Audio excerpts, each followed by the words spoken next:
Hey, you're joining us right in conversation.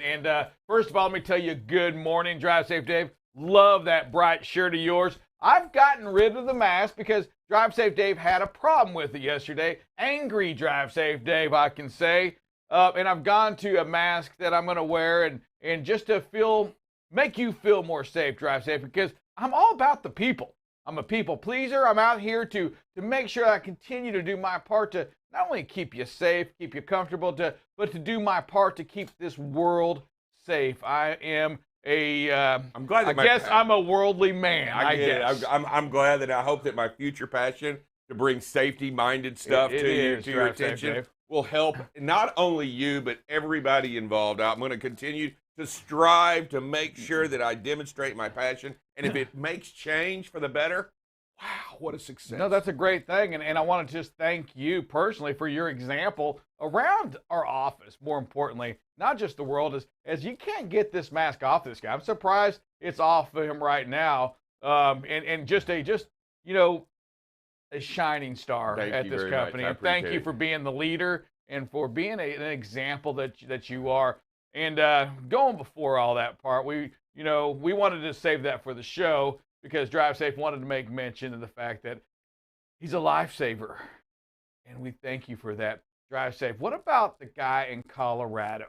I understand that in the afternoon on that show there, we're hearing a lot of people saying, guilty, guilty, hang the guy, string him up. He deserves all that. What are your thoughts regarding his, and if you're not aware of that, this is the same guy. He got sentenced to 110 years, and he's kind of being linked in my mind into a law that's out there for murderers. And I don't think that he went in there with a murderer type attitude. He's going down a highway that may be a little tough to, going down some of them hills.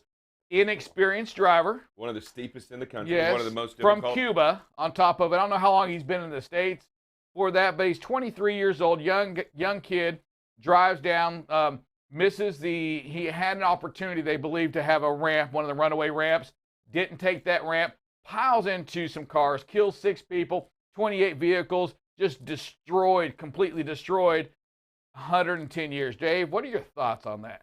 Well, I look back and I saw the story yesterday. It's been all over the news. I watched a little bit of it yesterday.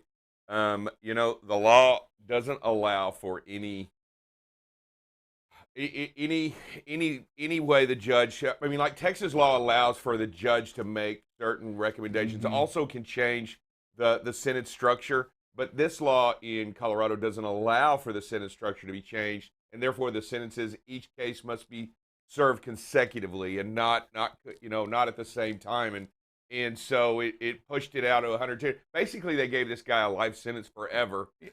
for an automobile. The truck industry is behind this, trying to push this, for a lot of the change. Hey, you know what? Yes, you've got to do that. Kim Kardashian is now also on board, as well as over 4.5 million signatures now on the some kind of web page that's out there to make. I think it's change.org, as a matter of fact.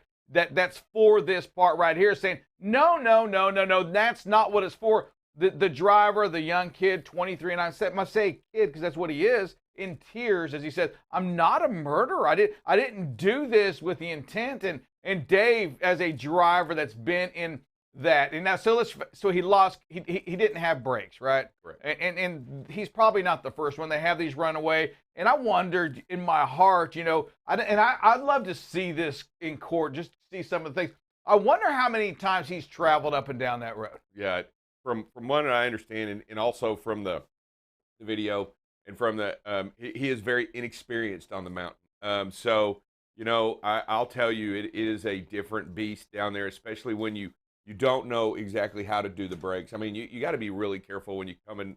It's not going up the mountain that's the difficult part. It's actually coming down, especially when you're pulling heavy. And I'll tell you, I also asked for clemency for this man. For sure. I'm not saying he shouldn't be punished. I'm not saying, I just think a life sentence, this probably doesn't deserve a life sentence. Yeah, he was accused of vehicular homicide as well as 23 other charges. The Colorado DA is asking everybody to reconsider this right here. This was back in April of 2019, and it's wow. I mean, I'm actually, I struggle. I really do struggle with it. Did you see it on the news? Oh, yeah. The judge didn't want to sentence him. No, he didn't want to The sentence judge him. said, my hands are tied. I can't even give you anything less than what the minimum, and the minimum is 110 years. There's nothing I can do about it. And he said the law needs to be changed. He said because we can't do anything to affect, because this doesn't seem equitable under the law. Hey, producer, what are you, I know you've been talking about in the afternoon show. What are some of the conversation on that in the afternoon? Because it sounds like, the drivers are saying, you know what, he deserves a lot of that. Producer, what are you hearing? Well, I think the common argument is that he did have an escape route prior to actually hitting that traffic. There was a runaway truck ramp, but his brakes did go out. I mean, he didn't have working brakes as he approached this traffic. And like you guys said, he wasn't experienced, so I feel like there's kind of some open-ended I take this to another level. There's been many instances where when panic involves, rational thought is not involved. Yeah. And there's been a lot of times when fire has been in the building and people don't take the exit sign. Yeah. They go into another room that traps them. They don't follow normal, reasonable moments, normal, rational behavior, because they are panicked, right? Yeah, for sure. And you bring that up. And I guess, when I hear this and I think about all this, I think about the experience that probably that afternoon group has. The listeners of BCB Live, we tend to have, probably 10 plus years of experience. And, Correct. and I'd ask you to take yourself back to that first time on it. Yeah, that first year on the road, and when you're out there and all the things that you learn from. Dave, I remember dispatching earlier in my career, and I had a driver, and I can't think of his name. He was a 6'8" kid, about 23 years old. He was, and you know what? Me as a dispatcher, I didn't know anything different. Just take 70 across. Because if you're just looking at a map, that's what you're the shortest distance. Between 2 that's points. what I'm telling you to go. Just do that. It's just a mountain. You'll be okay. I've never been through that myself. I tell the driver to do it. He gets to the top of that hill and he goes down, I guess, like the first one, and he's done. He pays somebody. He gets on the CB. I guess there's people there that will drive your truck down. He pays somebody to get him down that hill. He wasn't doing it again, nor did he ever go there again. He came back in and just talking to me in the office, he was in tears over that. Yeah, absolutely. I mean, it was it's a white knuckle. He didn't have enough experience, first time ever, to do that, and he was scared to death. So about I would say back in 2000, I was helping to train somebody drive. And we came out of LA and we were headed to Denver, and we were coming down 70, and I had helped him in Utah, and then I was following behind him, and I was like, dude, you're riding those brakes. I can see the light. I said, you got to get off of them. I said, slow down. Just stab it. We can go 2 miles an hour. You can't do that. And by about a third of the way down, I said, pull it over. You're smoking them. They're on fire. Your brakes are on fire. Let's pull over. Let's rest. And then I'm going to get in front of you, and you're going to watch me drive down the mountain, and we're going to walk through it all the way down on the CB. I'm just telling you that experience plays a big part, and training plays a big part. What training did this guy genuinely have on the mountain? And then let's blame not only, let's take a real hard look at the industry. Let's take a hard look at the carrier. Let's take a hard look at the driver's experience and knowing when your limitations are. And you think about all you're saying right now, and it goes into the plays as we go into this driver shortage right now. Hey, be careful on what we bring in here. Be careful on how we loosen up some of these restrictions, because experience, you can't replace it. Some of the, and we've got to think these things through, because it's not just the hills, Dave. It's the snow. It's the ice. It's the fog. It's all of these things that you experienced drivers have gone through. And here it is, a young kid, probably just trying to survive and taking control of a vehicle that a dispatcher said, "You'll be all right. It's I April. agree. It's not wintertime." You know what? And you think about the hills, Dave, and as a dispatcher, me as a young dispatcher, it's not wintertime. You'll be okay because I think of the mountains as a wintertime problem only. Yeah, so right. So I'm going up Donner Pass one time, and I'm chaining up, and this guy walks up to me, and I already know what's going on because he's watching me chain, and he doesn't say anything. And I turn to him and I say, you having a problem chaining up? And he goes, yeah, I don't know how to do it, and I've got to get over this mountain. And I said, then let's go over it together, and let's learn right now. So I went back and we chained up his truck, and then I had him follow me up over the hill, and I had him chain it down, and then I had him chain it up one more time when we were down at the bottom of the hill, just so he would know how to do it going forward. But I'll tell you, it is experience. You know, we talk about these things, and you know what? If you don't know, you know, it makes it for a dangerous moment. What you got, Dylan?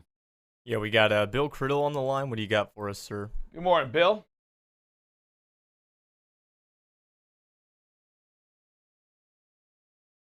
You should be able to unmute your mic now, Bill.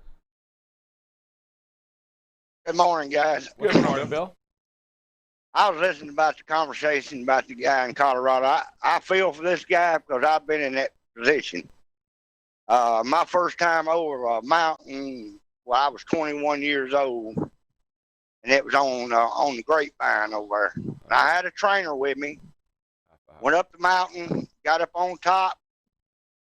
I thought everything was fine. He got back in the sleeper, never watched me go down the mountain or nothing. Just let me go by myself. It was at nighttime, and I had a guy behind me. He said, Clem, he said, you're smoking a little bit. I said, shit, I didn't think nothing about it. You know, I'm just smoking. What is he talking about? I turned my back light on and looked back. I couldn't even see my trailer. And I said, what do you mean I'm smoking? I'm on fire. And, you know, that's me coming down the mountain my first time. And, you know, my guidance, he was in the sleeper. You should have been up there with me. And it was a terrible situation because when I come off that mountain, I was moving. And I was about 2 miles from the bottom, and I didn't know no better. I just put it in neutral and down the hill I come. Holy crap. And it could have been a terrible mess. Yeah, you know. But I learned my lesson. Yeah. Yeah, never go there again, right? I mean, that's my list. Hey, Bill, thank you for that. And it's the experience part, Dave. And let's just go back to where we are right now. We're going back a couple years ago is when this happened, right? The drivers from Cuba. And here's things that I don't know either. You know, Bill, you bring up a great point. He gets talked to on the CB. Dave, you're giving your experience talking to somebody on the CB. Does this kid have a CB? Probably not. Probably not. I mean, is he able? Is somebody able to do that? I don't know. Who knows that part right there? Is he able to see what the vehicle behind him sees? And Dave, I think that when we're talking about these things, I can't help but think what a role that each one of you has to play out there on the highway, in the truck stops. And when we talk about helping people back into a spot, the opportunity you have to train these inexperienced drivers, you owe it to them. You know, it's not it's not a wait for the news to happen. It's not a wait for them to kill somebody. The fact that they're on the road, inexperienced, doesn't give us the right to say it's not my job. Dave, it wasn't your job to train that guy how to chain. No, but it is. But it is my job, and you know what? It is my job. It is my responsibility to make sure. It's my industry. It's my job. It is your industry. It is my industry, and it was my job to make sure this guy, and when we got down to the bottom of it, I said, you're going to do it by yourself so that when I drive away from here, I know you can do it forever. Yeah, it's your job to show these youngsters, to show the folks that have been driving a long time, to get out and look. It is your job. It's your job to make sure that you're not following too close as an example to others, so they see what you're seeing, so they can follow your example. It is your job to make sure that we are doing all we can to remind those that have been driving for years and to train those new drivers on how to do it. Again, I'm going to say this, as we go into a year that we're talking about driver shortages, oftentimes many companies will relax their hiring strategies, right? They'll say, you know what, we couldn't bring anybody. We're going to have to reduce what we normally require, and that's not the answer. No, it's not. And I'm just gonna tell you from one industry particular. I'm gonna say flatbedding, and I'm just gonna pick this one out. It took me a long time to understand everything there was to know about flatbedding, chaining, strapping, loading, tarping, making sure the load was secure. That didn't happen overnight. That didn't happen in a moment. It took a lot of people at a lot of locations helping me at experience. And I'm going to tell you, that's one of the reasons why I passed it on whenever I was at a place. You just have guys walk up and go, hey, buddy, that's not going to work that way. Hey, guy, you need to learn how to belly wrap that barrel. You need to learn how to do a specific way. And you know what? Let me show you how to tarp that load a little bit easier and make it a little bit. And, you know, it was those. And then what it did for me was gave me the gift to go ahead and pass that information on as it went down. And I'll tell you, you do stuff like that, man, it is paramount that you be involved in this industry. Don't just stand by and watch. And that's what scares me the most, is that about no CBs out there on the road. Everybody's on their cell phone. What CBs did do, Vic, in the past is it got everybody involved when there was a problem. Yep. We all communicated with one another out there. I don't see that as much, but it doesn't take away from your need, your personal drive to get out there and make a difference in this industry. Yes. Hey, producer, I know we got a couple callers. Let's knock through a couple of these. Yeah, we got Aaron Lewis. What do you got for us today, sir? Good morning. Aaron. Yes, sir. How y'all doing this morning? Doing well. What's going on, Aaron? My first experience with a mountain was the famous Cabbage Patch in Oregon. Yep. And before I got to the Cabbage Patch, I had been asking guys, because I hadn't been in the mountains, being from Texas, I had asked some guys how to drive in the mountains. And I'll never forget the advice I got from a 40-year veteran. And in the bathroom at a truck stop, he told me, young man, you can go down that mountain one time too fast or 1,000,000 times too slow. He Right. said, did you understand that? I said, with all clarity. And I've been like that ever since. Wow. Because when I Great came words. up on that thing, it has those 3 warnings before you get up there, before you start Oh, yeah. Pull over, ascending. check your brakes. And, Oh, yeah. oh, my God, I was scared.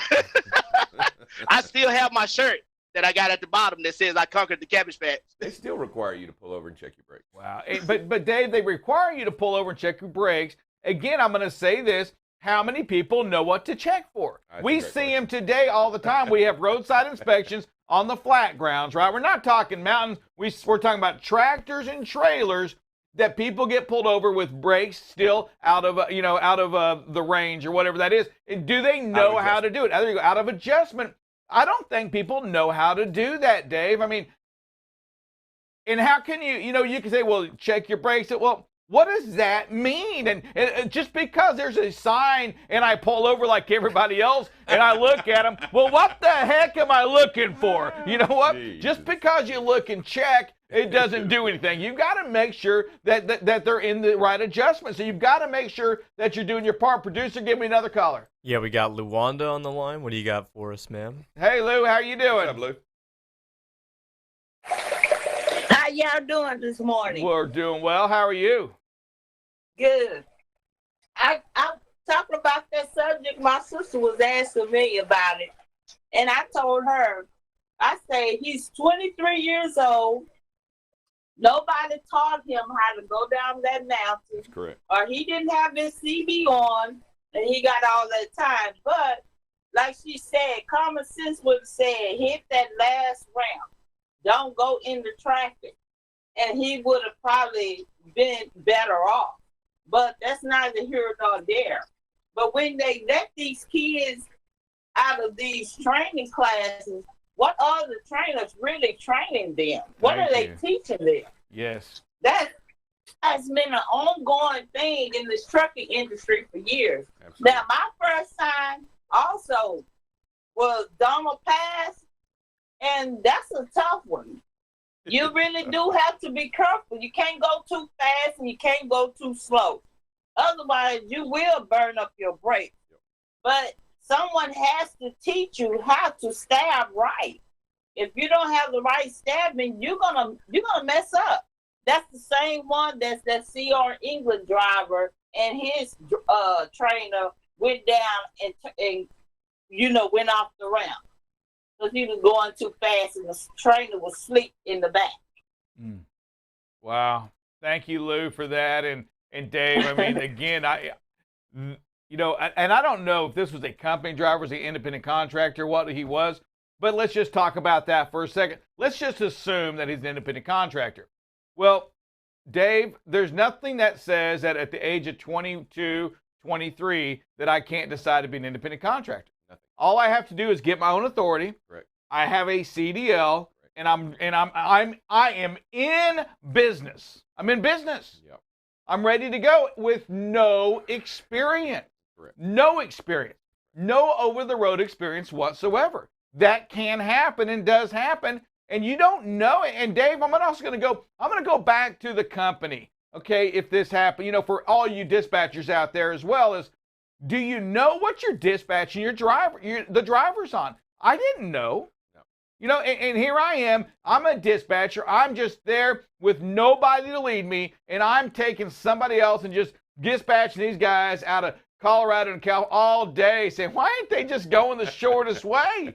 And these drivers are hating me every time, but I don't get it, don't understand, don't have an appreciation, and there's nobody there to teach me either. And it's the blind leading the blind in some cases. Yeah. It's me leading this young kid to come on down. It's not wintertime. You'll be okay. Yeah, you do the Cabbage Patch dance when you get to the bottom of that hill, You just take it, I don't know why they call it that. Just go. I'll tell you, what's really crazy, and over the years, it's and being both out there on the road and also in the dispatch area, it's fortunately I've had the opportunity to help reroute, help to understand what you're facing, and when you get a snow warning, hey, you're not going that way, right? You're going to take the southern route, and you're going to hit this highway, this highway, this highway, and I think really not only should the drivers absolutely ultimately be overtrained. But you're right. Everyone in the industry should be overtrained, correct? Overtrained, for certain. And I think, again, as leaders, whether you're in the office or in that truck, you've got to do your part to train. Think about this whole load. Think about any load, Dave, when you get it and you're taking the short route. Well, you're also going to rate it with those short miles. Absolutely. And so you think you're going to go this way, even though you're going to go around that hill, you should be charging your customer the way you're going to run that load. I can tell you right now, do you know that right now, I'll tell you that for the whole week of this week, Christmas week, Donner Pass is not where you want to go this week, by the way. Yeah, right? They got 10 feet of snow going to be on there this week. It ain't the way to go this week. And you know what? That's where we need to be better at in the industry as a whole, understanding exactly the challenges that are being faced or forced on the drivers, because if you're dispatching somebody through Donner right now, you're making a big mistake. Yeah, it's change.org. That's that website. I want you to look at that, and you know what? I don't know what your heart is, but my heart goes out to this driver and to an industry right now that, he doesn't deserve 110 years. He's not a murderer. He didn't go there with that intent. He's an inexperienced kid. I'm not saying you should get put off into a truck. scot-free. I'm not saying. I'm saying he's a kid that was put himself in unknowingly in this area and made a bad decision. You missed that exit, and maybe he wasn't even sure what the heck it was. I can tell you right now. I'm not taking that dirt road up there. I can tell you right now. What's his decision? I truly don't believe that you are considered an experienced driver unless you've had every season twice. And there's no way at 23 this dude had every season twice. In a good way. I just don't think that's possible, and I don't believe that to be the case. I don't think you really know what you're doing, because you can have a mild winter, right, Rick? Or you can have a mild summer or a mild fall. But if you see them all twice, typically, I would say on an average, you're going to get hammered at least once. You're going to see those situations. You are. Producer, got time for one more call before we got to go to a break. Who do we have? Yeah, we got Brian Winsauer. What do you got for us? Good morning, Mr. Winsauer. Good morning, gentlemen, and everybody. Rick, I kind of want to touch on what you were just talking about in terms of, obviously the sentence is grossly, the law is not made for that specific case, and I do hope it'll be worked out through appeals.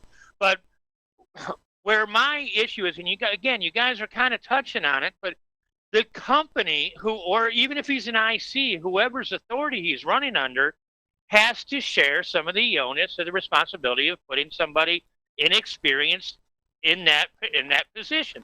Let's say, for example, a hospital hired a the guy that almost flunked out of medical school. You know, he just passed with an F plus. What is that guy called? He's called doctor.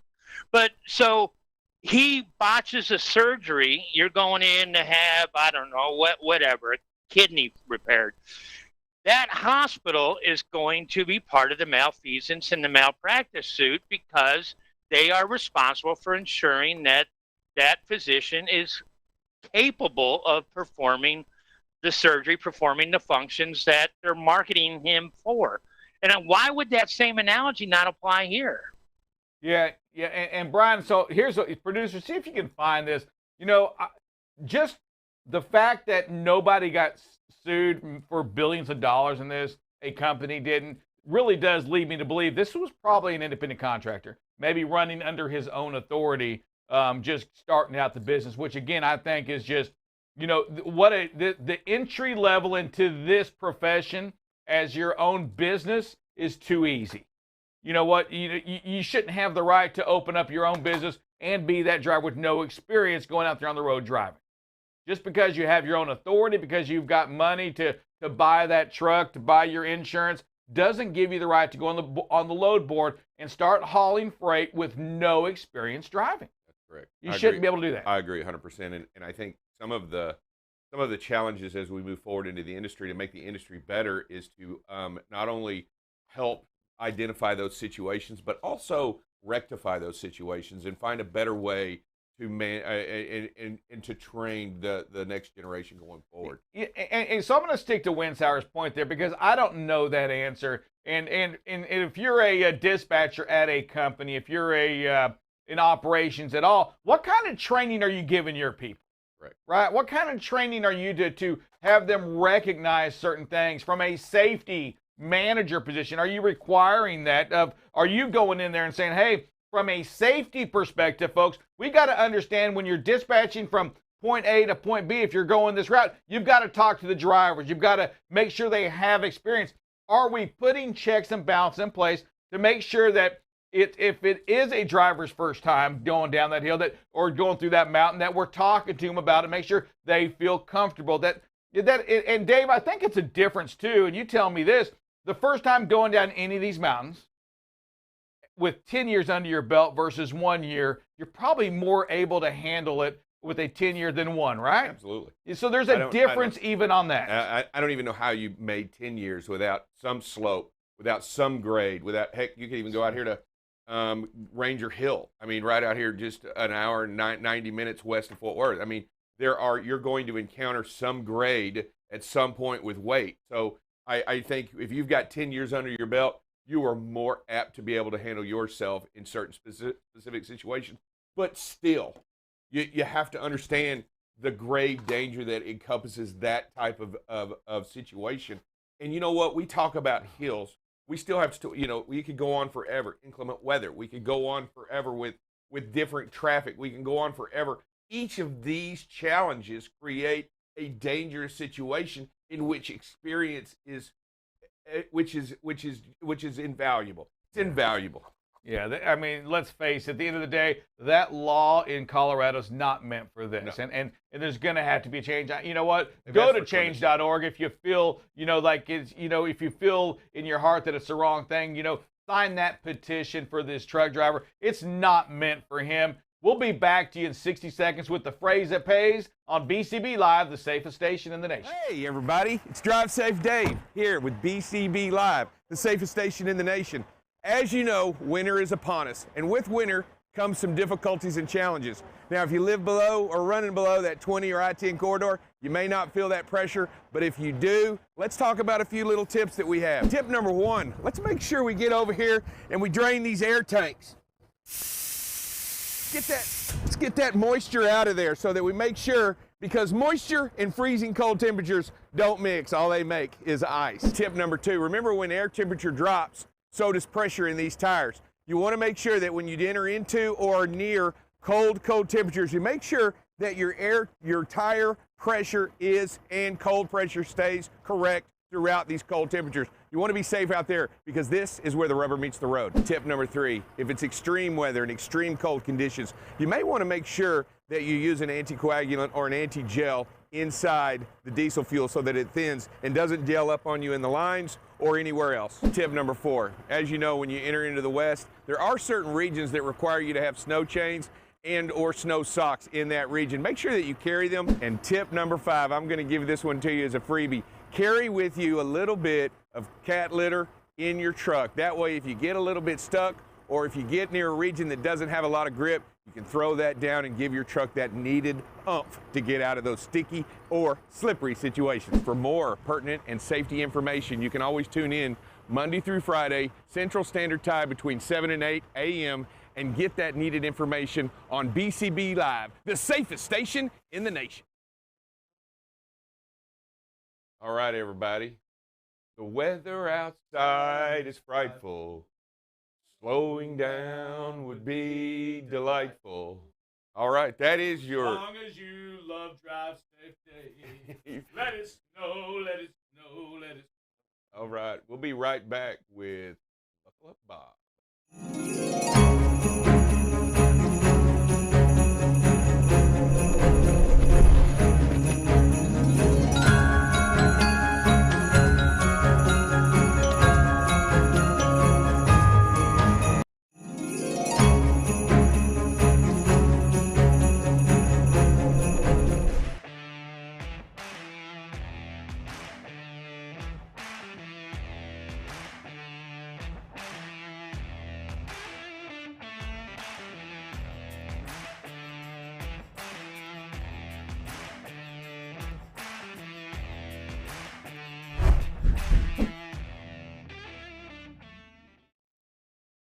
Hey, good morning, everybody. 2 days away from Christmas. I got 3, give or take. We'll count 3. I always count Christmas Eve. It's like, man, you're already checked into Christmas. Hey, everybody, welcome to BCB Live, the safest station in the nation. I am Buckle Up Bob, and we are going to get you started off with a little bit of traffic. Again, we expected this week to be slow. So far, it has been. The DFW area looks really good, except for a little section up here. I do know there's a lot of construction going on just on the west of this, so I don't know if any of that is affected that or there's an accident, but you can see on the 820 loop from 35W east to the other part where it heads south there, there's a lot of congestion there. That's a high traffic.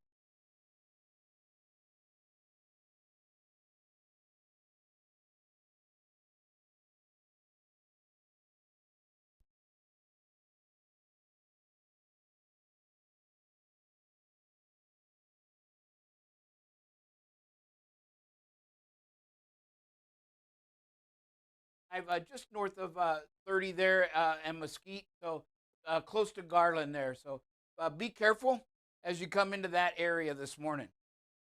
Houston, we do not have a problem again. It looks great. I mean, 69, 10, 45, all look good. Just a little section on the southbound ramp or the southbound lane on the 290 loop there looks, or where it merges into 10, looks great. So again, Houston, enjoy your holiday. Keep that patience, folks. You got to pack it. You're all doing a great job out there this morning. Kansas City. Hey, Kansas City has a little piece of red down here on the southbound on 35 near Olathe, Kansas. Got a little bit of a slowdown, about a 5 to 10 minute area there possibly. Otherwise, the loop looks great in Kansas City this morning, and everywhere else looks good. 435, 35 at the north side, 70 running east and west, and 49 coming up from the south. All look great this morning in the Kansas City area. Chicago, wow, it has looked great all week. No difference today.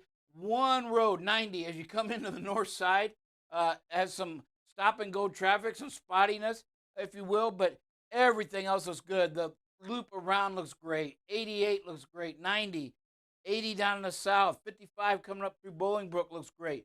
Indiana, 80, 90 crossing into Illinois or vice versa. All looks just really good this morning as your commute in Chicago looks great as everybody may be home for the holidays already.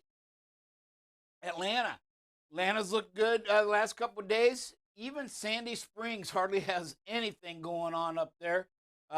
Just a small 10 to 15 minute delay as you come eastbound on 20 on the westbound side of the loop. But once you get in the loop, you've got clear sailing. 85, which can be a problem, has just a little 5-minute slowdown just north of the loop there as well, and that is the southbound lane. So your northbound lane looks good on 85. Your westbound lane on 20 looks great as well. So Atlanta, great job. Enjoy your holidays. Philly looks pretty good. I mean, they had a football game there last night, didn't they? So, and it was raining. You know, we didn't see the rain on the radar yesterday, but I seen they had some pretty good rain. Again, just some, not the really dark red that we're used to seeing. So still kind of the same traffic areas, but it's a little lighter this morning, all the way back to Conshohocken, but it's real sporadic.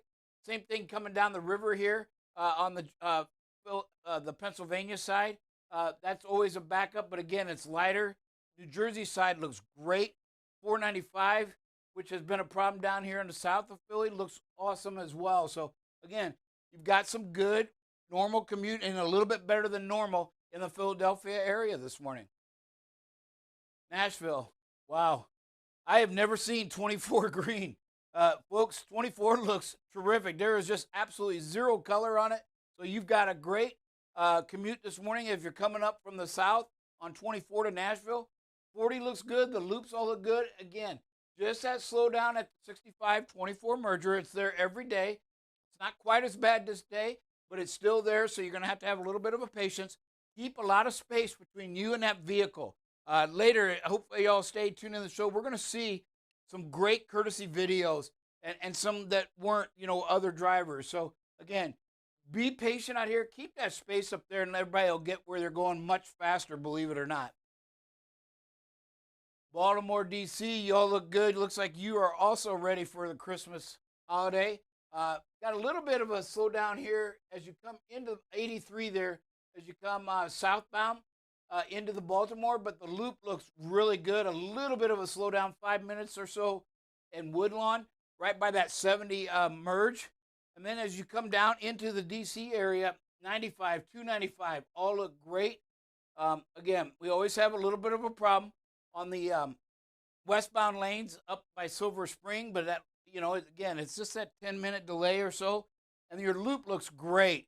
I mean, there's just nothing going on. 66 looks good. 95 coming from the south looks good. Excuse me. D.C. area, you look great this morning. Indy, wow. Looks great. I mean, there's just nothing going on, folks. I mean, really nothing to even mention. You might have some, couple minutes slow down here or there, just where traffic kind of gets a little congested. But really, there's nothing going on in the Indianapolis area this morning. The loop looks, there's just nothing on it. 70 looks great, even coming down into the city. Usually we have a little problem right in this little area, but it looks good this morning. 74, 65, 69, they all look great. And as you come into the Indianapolis area this morning. And we're going to go to the weather. You heard them say, let it snow. But I'm not sure we want that yet, right? We've actually had a pretty good, usually by now we have a major snowstorm out in Denver and that area, and we have not had it yet. We've had snow, but you can see our current radar, the little storms up in the New Hampshire, Vermont area, Massachusetts, but everywhere else, just some scattered little light showers here and there. Some out here just south of Reno, between Reno and San Jose. And then right along the coast here, the coast here in North Carolina as well looks, got maybe some spot showers there. Our winds, you can kind of see they laid down a little bit in Wyoming. They're not quite as dark purple, but you still got the 20 to 30 mile range. Some kicked up here in Reno, right where that storm is. Remember, this is that leading edge of that rain that was right here between Reno and San Jose. So that's probably where them winds are coming. Sorry about that. There it is. So you can kind of see Wyoming got just a little bit of area by Cheyenne. But as the day goes by, it kind of spreads out and weakens just slightly. And then as we go into Thursday, it lightens up even more. Let's look at our new snow just to make sure nothing's coming in on us. The next 24 hours, you can kind of see really not a whole lot going on.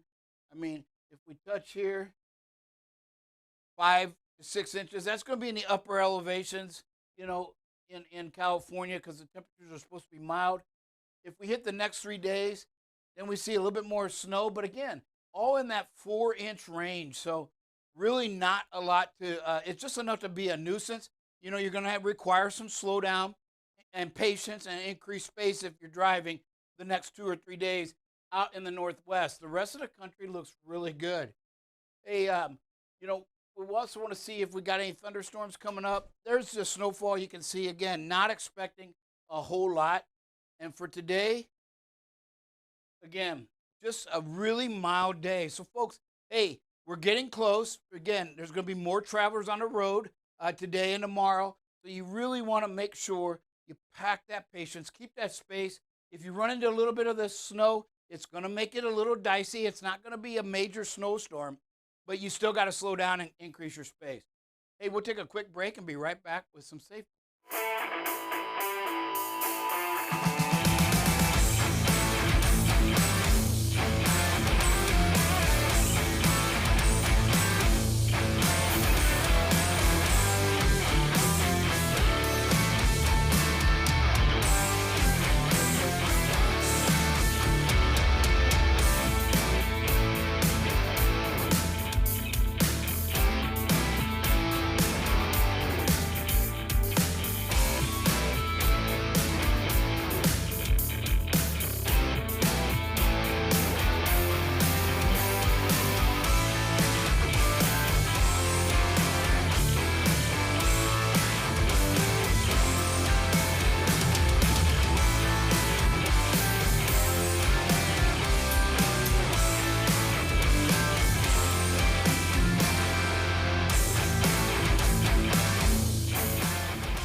Good morning. Welcome back to BCB Live, safest station in the nation. Oh man, that was a quick, quick run segue. right there. Quick Yes, segue. sir. Nice transition. We love live TV. That's what we do here, and we react accordingly. Buckle up, Bob. We talked a little bit today. Actually, the whole show this morning been about the Jariva, right, going up in Colorado. Yes. What are your thoughts on that? That is a hard one.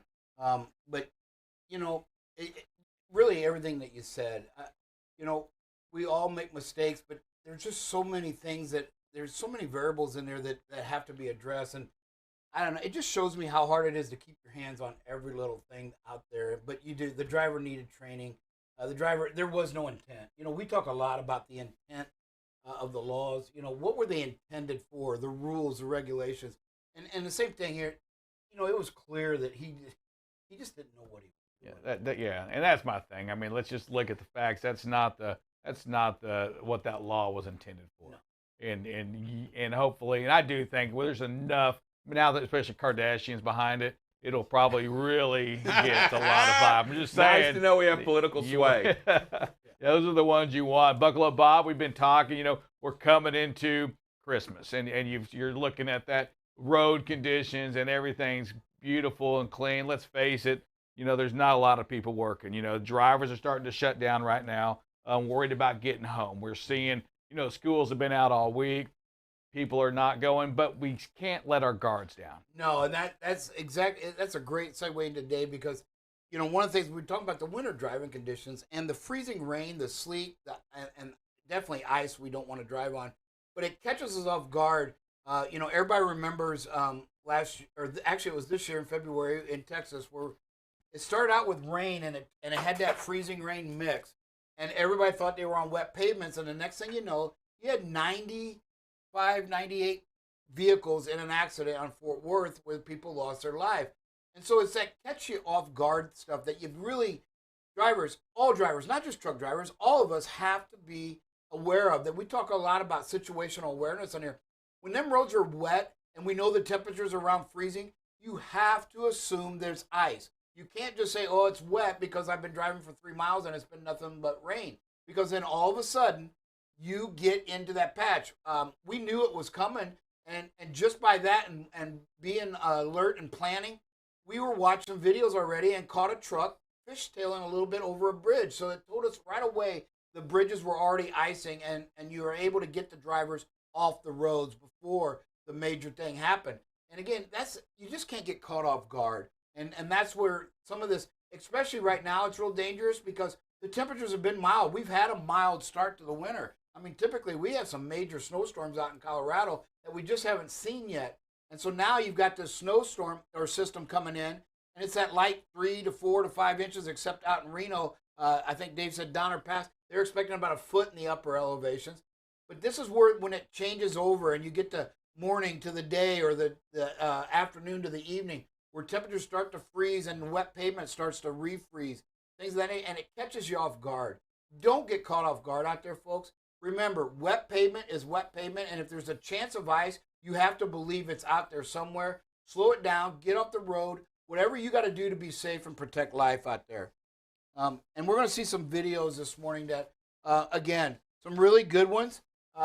Again, this one here was, you know, I kind of wonder what's going on. Great job by this driver, letting the crazies go. But what doesn't make sense is this car, and right at the beginning of the video, it almost loses control, it seems like a little bit. Like it jumped out there because you can see it keeps drifting all the way. But then there's nobody in front of it, and it's braking. And so I don't know if they're mad at the three that are in the left lane slowing things down, and they're, you know, giving them hand gestures, possibly. Communicating crazily. Yeah, that they're number one. Yeah, I'm not sure what's going on there either, but I can tell you that this is definitely the wolf pack you want to avoid over here. Yes. And that's what's going on right here. You want to avoid the wolf pack because you got a little bit of crazy action happening. You know, and we talked about this yesterday on the 9 o'clock show where we did the aggressive driving and how to avoid it and not get caught up. And folks, don't acknowledge it. Don't get in like this white car. If that's what they're doing, you don't ever want to do that in this day. Just let crazy be crazy and back off and be patient. But to come out here and to do whatever you're doing, because clearly there's nothing in front of that vehicle. And now he or she is going to cause this vehicle to brake. And now, like Dave said, you got a wolf pack you don't want to be anywhere near. This driver did a phenomenal job just backing off of the crazy. That's what you got to do. Situational awareness here, you know, able to slow down. Look, keeping the space and allowing the car to exit, right?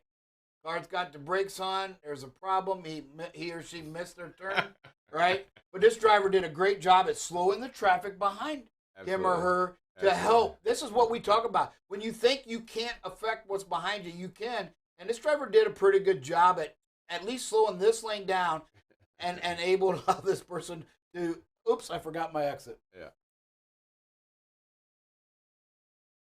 Folks, this is, you know, again, great job by this driver, but you can see the truck ahead. You gotta just talk to your families, talk to your friends, talk to your relatives. Show them these videos if you've got them.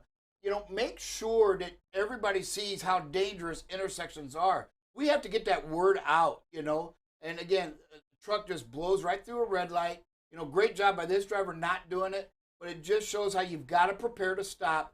But we need you to share these videos with everybody so they all see what you all are seeing out there. I don't even think he hit his brakes. I don't either. I think he just blew it. It was yellow, and he said, okay, I'm not getting stopped. I don't even know if it's yellow. It was red all the way, wasn't it? It looked like it. Because it's just now turning green. Yep. So I think he just blew the red light. Yeah, he was just like, wow, I'm out of here. Good point. Yeah, he just blew that red light. It was like, that's imagine? so dangerous. Oh, yes. You know, here again, intersections, any intersections are dangerous. Great job by this driver, you know, being able to stop and slow and let these people out. I like the advanced move before that, moving to the middle lane so that he could give a little bit more room to the truck coming over. Yep. See that? He knew he wasn't going to be able to turn left, so he actually moved to the middle lane to give him a little bit more space. And it was a good defensive posture. I like that move. Yes, great job. And here, you know, what's going on here? Well, we're driving on a curb. Did we leave the roadway? Did we leave the roadway? Yeah, it looks like it. Because you see the little jar right there as you come on the curb. Folks, leave the roadway. This was a great opportunity to pack your patience. Practice it, right? We talk all the time. You got to practice your patience, right? There's no reason. Just be patient here. Don't drive on the curb. Save the equipment. You know, it's easy to tear something up when you drive on these curbs. You can wait for the Starbucks coffee later. You can get it later. You can't leave the roadway. That's a definite violation. That's definitely against the law. You can't do that. You can't roll up on the curb and drive along the side of the curb. You've just got to wait till your turn. Like Bob said, pack your patience. Be Be the guy everybody wants to be. And distractions can come from anywhere. And there it comes from the right. We got one of those motorized chutes, you know, with the little lawnmower engines. I've seen them. They sound like little lawnmower engines up there. I like that we moved the camera over there to. Yeah, I like that. So again, you know, distractions. They're everywhere, folks. You know, it's just kind of a lighthearted way to show that you just gotta be aware of everything that's going on because is that a power pole that he's driving by? He's flying next to you? Yes. Yeah. Well, he, on the other I thought side, that's what was going to happen. He's on the other side of it. Yeah. He turned around and went the other way. Yeah, like, hey, maybe not a good idea. I'll go the other way. Oh, goodness. And then, again, great professionalism here, folks. You can see the chaos, right? This is nothing but chaos right here, and nobody's moving. There. And then this car's got to jump out around the red car. Don't know why. You know, we talk about the impatience. Man, great job by this driver. Hey, that red car is trying to be patient, and the white car just says no. And so this driver lets them both in. Just a great job. You know, and that's what we talk about. I love seeing, all week we've seen so many great videos on patience. It's patience. That's what you got to have this time of year. And again, more people are going to be on the roads today, tomorrow, and Friday, so you've got to just be ready for that as well. Yeah, get ready for it because it's going to be there. We're going to see a lot of folks out there driving, trying to get where they got to get to. Those are family members. Maybe they haven't seen in a while. And all of a sudden, they start acting a little crazy, right, on the road. They want to get there. They want to get there before, you know, nothing's going to get in their way. Nothing's going to slow them down. They're going to get there. You know, I was reading during this some of these videos, just going over that story again. And he is a company driver. He's working for flatbed, working for somebody. And on the petition and when you look at a lot of the things, the jurors are even, unnamed, obviously, right? Saying, you know what, I cried my eyes out when we came to this decision. That's not what it was for, when they did that. And then, one of the articles in there is talking about the petition people saying there's only one person, and I'm going to talk about this, or I'm going to ask you all this. There's only one person responsible for this, and they are going to the company that sent the driver on it. And I'm going to bring that to you, and let's just go with that statement right there. What are your thoughts on that? Either one. I don't think any one individual is responsible for the this. Company is the company responsible for this? Is the company responsible and not the driver? No, I think it's dual. I think there's a lot of things that are responsible for here. I'm not going to put blame on any. This was a culmination of many mistakes, not just one, and that goes to everything from the driver's ability to speak up, from the dispatcher's ability to speak up, it goes all along these lines. It has a lot to do. Is it an industry? Absolutely, is it an industry thing? Is I it believe it. and so Bob, from a safety perspective, you tell us. I mean, you're a director of safety. Uh-huh. I mean, do you have checks and balances in place to keep something like this happening where you are at? Yes and no, I think. I think we're always looking for ways to add more checks. We do have some checks, but, every once in a while there's something that pops up and we're like, we should have caught that, right?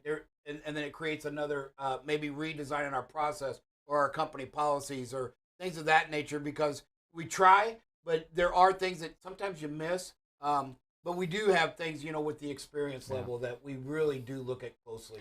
Yeah, and I can see that too. I mean, to your heart, you can say, well, they should have had something in place. Well, maybe they do. And maybe what they're going to do now is have something in place. Okay, let's make sure that the drivers have experience to go down. Sometimes you think you've got everything, and you may be the safest company in the world, and it takes maybe a dispatcher to make a mistake. It takes a driver to make a mistake, and it doesn't really reflect on who the company is either, right? No. And so I don't think we know enough about any of this yet, but I don't know if it's a that website's kind of putting it on the. I don't know. I don't say I can agree with that. No. I mean, we don't know what happened on it, right? We don't know what studies. Maybe they said, hey, do not go that way, and he just went that way because it's the shortest way, and we don't know the reason, the rationale that all of these happen. We just got to make sure as an industry that we learn from these things. And if you as a company today, don't have your better, you're not continuing to try to find better and better processes on safety, on your operations, anything, well, shame on you. You've got to look for opportunities. And if you as a driver, you don't take from these videos that you see, right? I mean, you don't hear these stories that we're talking about now. And there's probably some of you in the last 3 and 4 months that have been a roadside inspection that have had brake failure, right? Or some kind of brake out of adjustment. Yes. And that doesn't make it right. You've got to put checks and balances in place to make sure that you're doing your job. You're doing your pre-trip, post-trip. You're doing all of these things, because when it comes to something like this, Dave, that's when everything matters. Did you do your pre-trip? When something bad happens, that's when it's too late to start doing it then. You've got to do your pre-trip, your post-trips today. You've got to log right. You've got to make sure that you're looking at your weather app, that you're driving the right way, that you're not following too close. Because all it takes is a mistake, is an accident, is a reaction, and you're going to kill someone. All it takes is you being on that phone for the first time all day, being distracted, and you kill someone. And that's how serious what you're doing is. And you don't have the luxury to close your eyes for 5 seconds. You don't have the luxury to drive tired. And I'm going to encourage other things too. And Dave, I'm going to tell you, until, you brought it up and you brought your stories up, in my heart, I'm thinking, there's no room for the CB anymore. And I couldn't be as wrong as I couldn't be as wrong because of that. Right? I mean, that is the most untrue statement there ever is. Because how else are you going to communicate with your brother up ahead to let them know that they're in trouble? To let them know that, hey, you're swerving, you may need to get off the road. How else can you do that if you don't have that CB? It really does make me rethink that as technology has just grown and grown and grown, you would think. And I'm one that until today would have thought, why in God's green earth would you have a CB? I mean, there's no point in it anymore. Yeah, I think a driver last year, or again, I keep wanting to say last year, it seems like last year, but when we had that ice, driver brought up the point, maybe even on the show, they said, I can't help but wonder if we had CBs in the truck. I remember that somebody would have said, hey, we've got a 4-car pile up here. It's ice, folks. Correct. If you're back, start to check it now, and then maybe there's only 30 or 40 vehicles. We used to do that. Yes. That's a great, and I was like, I remember we used to do that. And there was a time when every truck had a CB in it. And I just, Dave, we had CBs out here in our lobby for months that nobody would take. They were free. Yeah. Okay. Somebody was trying to give them away and nobody would take them. I'm going to ask you out there, if you're listening today, to rethink that strategy. You know what? Because how else are you going to communicate? Somebody should be able to make a wireless Bluetooth TV, right? Can't you?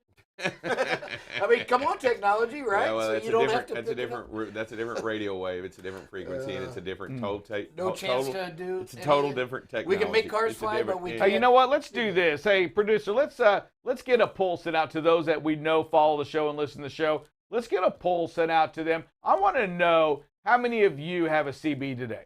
I'm just curious of our listeners that are out there today, and let's do it in the morning and afternoon. How many of you have one or use a CB today? I'd really like to know that.